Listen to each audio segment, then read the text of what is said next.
وبه نستعين أما بعد فأعوذ بالله من الشيطان الرجيم بسم الله الرحمن الرحيم أتأمرون الناس بالبر وتنسون أنفسكم وأنتم تتلون الكتاب أفلا تعقلون۔ معاشرہ اور سوسائٹی کے اندر جو گندگیاں اور برائیاں پھیلی ہوئی ہوتی ہیں ان کی کس طریقے سے اصلاح کی جائے، اسی موضوع پر انشاءاللہ میں آپ حضرات کے سامنے کچھ باتیں پیش کروں گا۔ اصلاح کے آغاز ہر آدمی یہ سوچتا ہے کہ اصلاح کی ابتدا جو ہو وہ سامنے والے سے ہونی چاہیے، حالانکہ معاشرہ جو نام ہے وہ کسی ایک فرد یا کسی ایک شخص یا کسی ایک آدمی کا نام نہیں ہے، بلکہ گاؤں سماج کے جتنے بھی لوگ رہتے ہیں یا ایک جماعت کے اندر جتنے بھی لوگ رہتے ہیں، پوری جماعت اور پوری افراد کو سوسائٹی اور معاشرہ کہا جاتا ہے۔ ہر آدمی اگر اپنی اپنی ذمہ داری سمجھ لے، اپنی اپنی فکر کرنے لگے کہ مجھے جو ہے اچھا بننا ہے اور میرے گھر کے اندر جو برائیاں پھیلی ہوئی ہیں اس کو سدھارنے کی کوشش کرنا ہے، تو معاشرے کے تعلق سے جتنے بھی پروگرامز ہوتے ہیں اور جتنی بھی محنتیں کی جاتی ہیں اس کی کوئی ضرورت نہیں ہے۔ وجہ یہ ہے کہ ہر آدمی کی خواہش یہ ہوتی ہے کہ سامنے والا اچھا کام کرے، میں کیا کر رہا ہوں اس سے کوئی مطلب نہیں، سامنے والا اچھا کام کرنا چاہیے۔ جبکہ نبی علیہ الصلوۃ والسلام کی اگر ہم زندگی کو دیکھتے ہیں اور اس کو پڑھتے ہیں تو معلوم یہ چلتا ہے علیہ الصلوۃ والسلام کے پاس جب کوئی حکم آتا تھا یا جبریل امین آپ کے پاس کوئی حکم لے کر آتے تھے تو آپ جو ہے ڈائریکٹ صحابہ کرام کے سامنے نہیں پیش کرتے تھے، پہلے اس چیز کو پہلے سنتے تھے، خود عمل کرتے تھے، پھر اس کے بعد صحابہ کرام کو بتاتے تھے۔ اور ہمارے اندر کیا ہے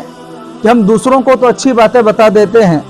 لیکن خود عمل کرنے کی ہم اس پر کوشش نہیں کرتے۔ بنی اسرائیل کا حال تھا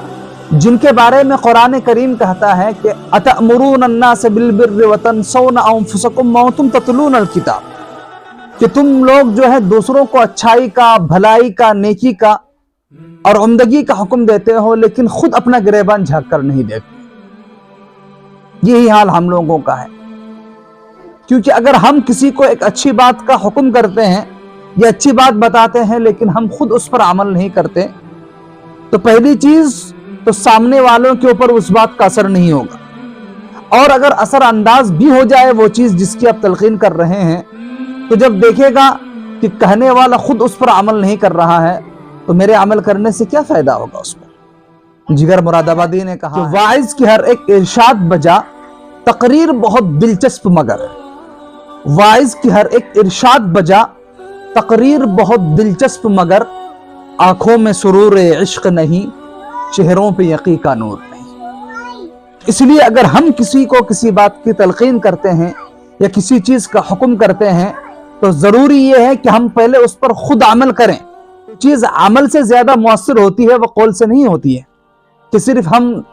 کسی کو اچھی باتوں کا حکم کرتے رہیں، خود اس پر عمل نہ کریں۔ تو معاشرہ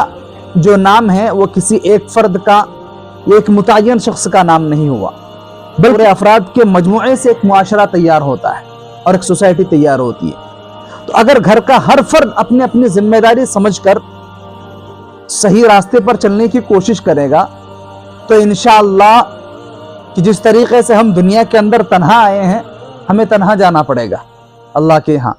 اور تنہا جو ہے جواب دینا پڑے گا۔ تو ہر آدمی اگر اپنی اپنی ذمہ داری سمجھ کر اچھا عمل اور نیک عمل کرنے کی کوشش کرے گا تو معاشرے کے اندر خود بخود سدھار پیدا ہوتا چلا جائے۔ اپنے ہم زبان کو بھی کنٹرول میں رکھیں، اپنے اعضاء کو بھی کنٹرول میں رکھیں، جس طریقے سے حدیث کے اندر آتا ہے کہ المسلم من سلم المسلمون من لسانہ ویدہ، کہ پکا اور اچھا مسلمان وہ ہے کہ جس کی زبان سے، جس کے ہاتھوں سے اور جس کے اعضاء سے دوسرے مسلمان بھائی اس کے کیا رہیں، محفوظ رہیں۔ تو بات تو چھوٹی چھوٹی ہوتی ہے کہ زبان سے کیا ہوتا ہے، زبان سے بہت بڑی تکلیف ہو جاتی ہے دوسروں کو۔ ہم سمجھتے ہیں کہ وہ چھوٹی چیز ہے، دوسروں کو اگر ہم گالی دے دیں گے یا اس طریقے سے برا بھلا کہہ دیں گے چھوٹی بات ہے، چھوٹی بات نہیں ہے، بہت بڑی چیزیں ہوتی ہیں۔ اللہ تبارک و تعالی ہمیں عمل کرنے کی توفیق عطا فرمائے، کیونکہ مین چیز عمل ہے. ہم قرآن سے، حدیث سے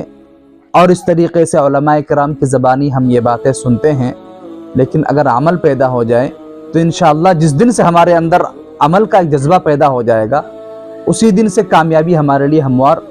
ہوتی چلی جائے گی اور ہم لوگ ترقی کی منزل کی طرف گامزن ہوتے چلے جائیں گے.